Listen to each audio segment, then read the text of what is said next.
অনেকেই আমরা প্যাকেট জাতীয় কিংবা ক্যান জাতীয় মেয়োনিজ ডিপ হিসেবে স্ন্যাক্সের সঙ্গে কিংবা ধরো স্যান্ডউইচের সঙ্গে খেতে বেশ পছন্দ করি। তবে তাতে যে প্রিজারভেটিভ দেওয়া থাকে, কী উপায়? একটাই উপায়, বাড়িতে খুব সহজেই বানিয়ে নিতে পারবে। যদি শুধুমাত্র একটা ডিম থাকে তাহলেই বানানো যায়। মিক্সির মধ্যে একটা ডিম ফাটিয়ে দিয়ে দিয়েছি, তার মধ্যে কিছুটা লবণ আর সাদা তেল ব্যবহার করেছি। কয়েক সেকেন্ড করে মিক্সিটা ঘুরিয়ে নেবো, মাঝে মাঝে এর মধ্যে সাদা তেলের ব্যবহার করব।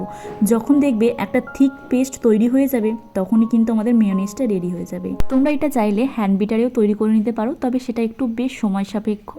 আর যারা একটু হেলথ কনসিয়াস তাদেরকে বলবো এই মেয়োনিজ ডিপটা অ্যাভয়েড করে চলতে পারো। হ্যাঁ, তাদের জন্য অবশ্যই আমার একটা ভেজ মেয়োনিজ রেসিপি তোমাদের সঙ্গে খুব তাড়াতাড়ি সেটাও শেয়ার করতে চলেছি। একটা মেয়োনিজ ডিপ গোলমরিচের গুঁড়ো, একটু লবণ, সামান্য চিনি আর লেবু দিয়ে বানিয়ে নিয়েছি।